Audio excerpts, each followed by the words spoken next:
name is Sardinas. I'm the author of Climb Big Big Ben, How to Survive, Thrive and Succeed in London. Today, in this series of videos, we're going to talk about how to survive, thrive and succeed in business. What makes me an expert is I've spent thousands of pounds and hours in my personal education in order to get the best strategies, get it implemented in the current business that I own and achieve the maximum return of investment.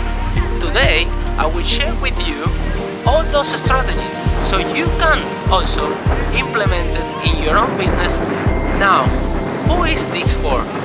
If you're thinking to open a business, or if you currently own a business and you're not achieving the results that you expected, this is for you. It's also for you if you want to take your business to the next level.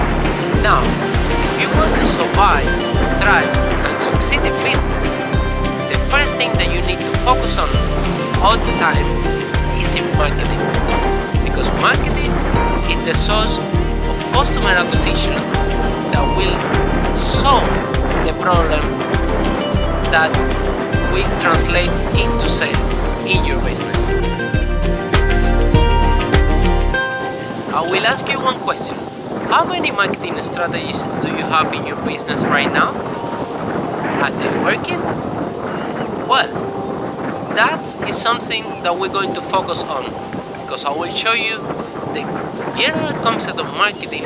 If your business is not as successful as you expect it to be, maybe it's because your marketing strategies are not working properly, or you don't have any marketing strategy at all.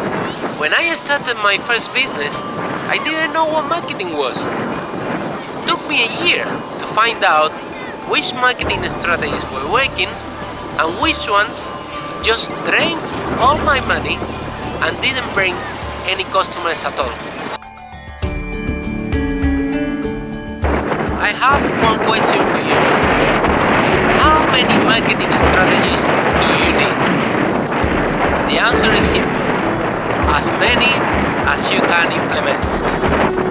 I will say that minimum 12 marketing strategies will help you to set up the minimum base for your customer acquisition. Now we're going to focus on the most effective marketing strategies that you can implement in your business. And there is two different types of marketing. There is marketing online and marketing offline. Marketing has evolved nowadays in a way that can be measured, and that is the most important factor that we need to have in consideration. Because if you are not able to calculate how much money you invest and how much return you get in your customer acquisition, maybe you have money drained there.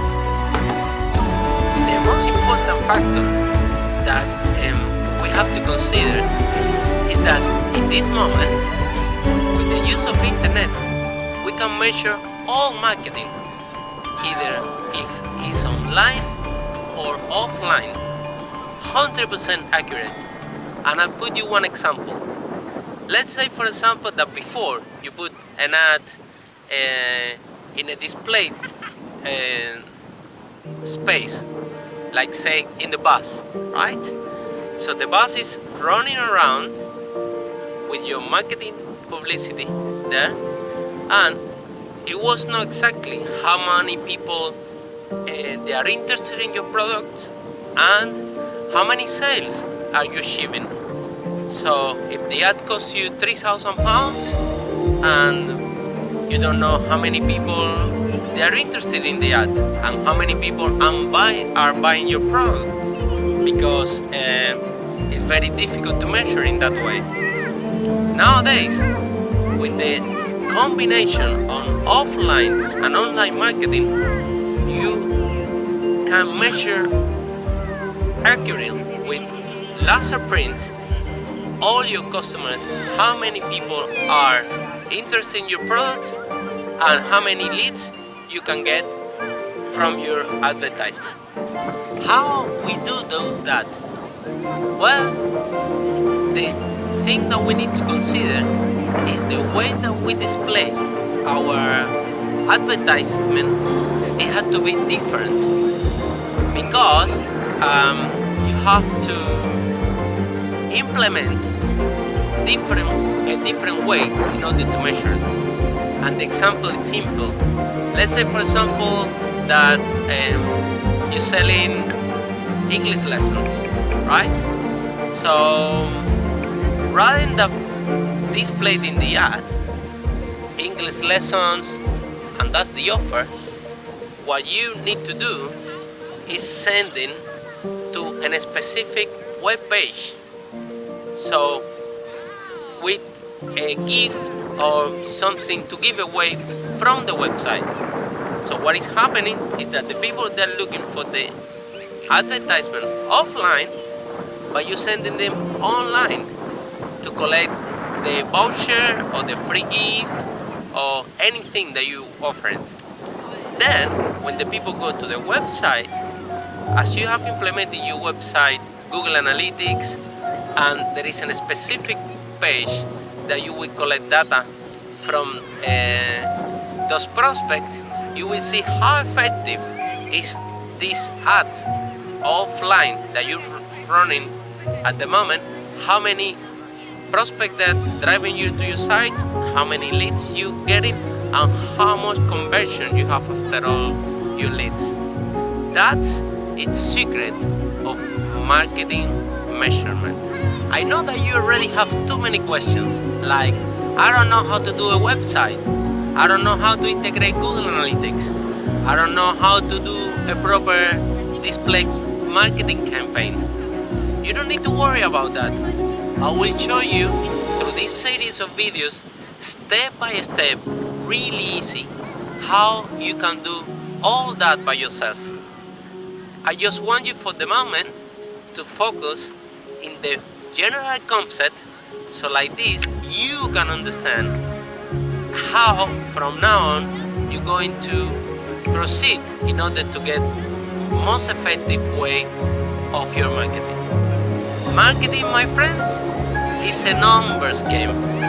It's as simple as that. So you have to focus in measurement all the time. So, for example, if you have to put in a balance how much money are you going to spend in the marketing strategies and how many leads are you converted and how many leads you converted into clients or sales. Obviously, if you're spending more money in customer acquisition and you don't have enough sales to make a profit and cover the balance that your customer acquisition is costing you, marketing strategy has to be changed, reconsidered, or deleted and try a new one. I remember in my first year of business that I started to do some marketing, and I applied newspaper advertisement, tube advertisement, and there was different form that I was contracted tied for a year in a contract, and it was not giving me any results because you tie yourself in a contract for a year and you haven't measured this strategy before, so you don't know how effective it will be. And it was costing me, I remember, more than 2,000, 3,000 pounds a year, and it didn't give any results at all. Why? Because the secret behind it was that I wasn't measuring my ad properly. I just said, okay, I spent 3,000 pounds, I signed a contract for a year for the tube advertisement, and let's see what happens. And it doesn't work like that. You have to measure, and if you are putting £3,000 in a marketing strategy, it has to achieve minimum 10,000 or 12,000 pounds in sales to your business. If this doesn't work like this, before you take any action, recalculate everything again and reconsider the strategy, because you have to make sure that marketing that you're going to implement works and give you the return that you deserve. How much are we willing to pay to attract our customers? Yes, it's true. We pay for acquire our customers. Customers, they just don't appear by accident. I guarantee you 100% that in some way, either by investing your time or money in any form, is how the customers arrive to your business. Now, how much we want to spend in attract our customers? Well, it depends how much money we want to make and how big we want our business to be. So, let's think, for example, that you have to focus in something. There are 3 ways to buy customers. You can buy customers at a loss, you can buy your customers break even, or you can buy them at a profit. All of these forms of buying customers, they work.